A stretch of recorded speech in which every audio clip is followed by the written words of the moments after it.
In your ads, you say that you are the true conservative. What proof do you have that reasons with that? You know, I'm a small business owner from Northwest Missouri. I grew up by Maryville. My wife Stephanie and I now live near Savannah. We have a 4-year-old little girl Addison and a 1-year-old little boy Andrew.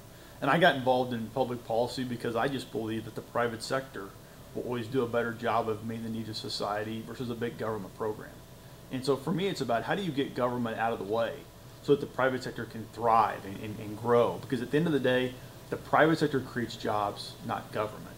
So when we start talking about what do we want, what is the view of government, or how do we think about government, I think about government in that it has a limited responsibility. I mean, ideally, our state government should provide funding for schools, should help build roads, should help provide a certain level of public safety. But at the end of the day, what's happening right now is our government's doing way too much. And although it's probably been done with good intentions, the reality is that we're doing 100 things 80% right. And we have to get back to doing 80 things 100% right. So when I talk about being a conservative, I talk about the understanding that government has to live within its means. Just like you and I do in our personal lives, just like you and I do in our businesses. You know, it's not unrealistic to think that government shouldn't spend more than it brings in. So what would you cut back if you say government's doing too much? You know, I think what you have to look at is you have to look at many things within government. But two of the largest areas that have really grown out of control on us are, number one, entitlement spending in Medicaid and entitlement spending in tax credits. And essentially what has happened is the entitlement spending in Medicaid is now is over 30% of our state budget. It's almost just short of 1 million people on Medicaid. And the reality is that if the Affordable Health Care Plan, if Obamacare is fully implemented, we'll add 450,000 additional users. Now, we can't afford what we have today, let alone adding 400,000 new people to it. So what this is really about is understanding that the way government works today is not working. And I believe that if you're going to change the way government works, if you're going to change the direction of your state government, you've got to change the leaders of your state as well. You talked about the Affordable Care Act, and in Lieutenant Governor Peter Kinder's ad, he says that you benefit from that with your employment with Center Group. What do you have to say to that? I work with a company by the name of Cerner, and Cerner is a health IT company. We build software for hospitals. We cover about 2,000 hospitals around the world. It's a company that was started 30 years ago by 3 entrepreneurs.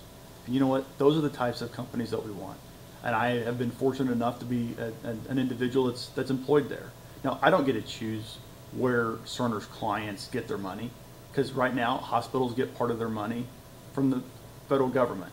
But to say that I'm a lobbyist, or to say that I benefit, that I personally benefit, or I personally support Obamacare because of that, is a bold-faced lie. And Peter Kinder knows that. Why did you decide to run for Lieutenant Governor? You know, I believe that if you're going to change the direction of your state, you've got to change the leaders within your state. And I believe that if we're going to change the economic opportunities for the citizens of our state, we have to have leaders who understand how the private sector works. The reality is that my opponent has been in public office, has held public office for over 20 years. And at some point, you lose touch with the real world.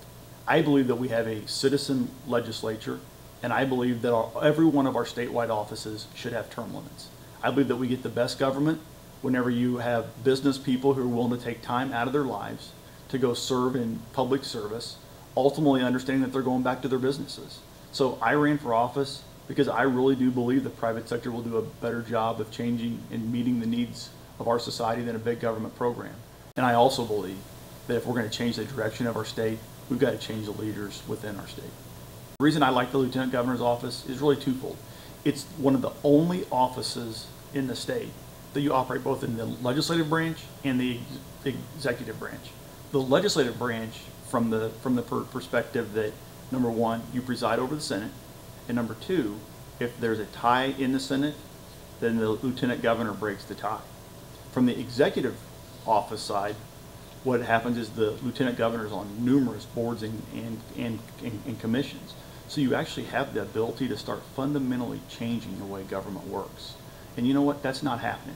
I believe if you're going to call yourself a conservative, you don't get to spend $54,000 of the taxpayers' money on 5-star hotels, get caught, and they have to pay it back. if you're going to call yourself a full-time lieutenant governor, you don't get to never show up and never make a vote. In the 8 years Peter Kinder's been the lieutenant governor, there's been 5 tie votes in the Senate, and he's been present 0% of the time. Now, you know what? Every Missourian who gets up and goes to work every day, if they had a 0% attendance rate, something tells me they wouldn't be asking for a raise. They'd be getting fired. It's time for new blood. It's time for a new direction, and it's time for new leaders who are going to help change the economic opportunities of this state. How much has your campaign fund raised so far? You know, I think we've raised around $2 million, somewhere in that ballpark anyway. And, you know, we've got supporters from every part of the state. You know, statewide campaigns are tough. We're on the road. I've been traveling 6 days a week since the first part of February, just meeting folks, sharing our thoughts, and listening to what people in our state say.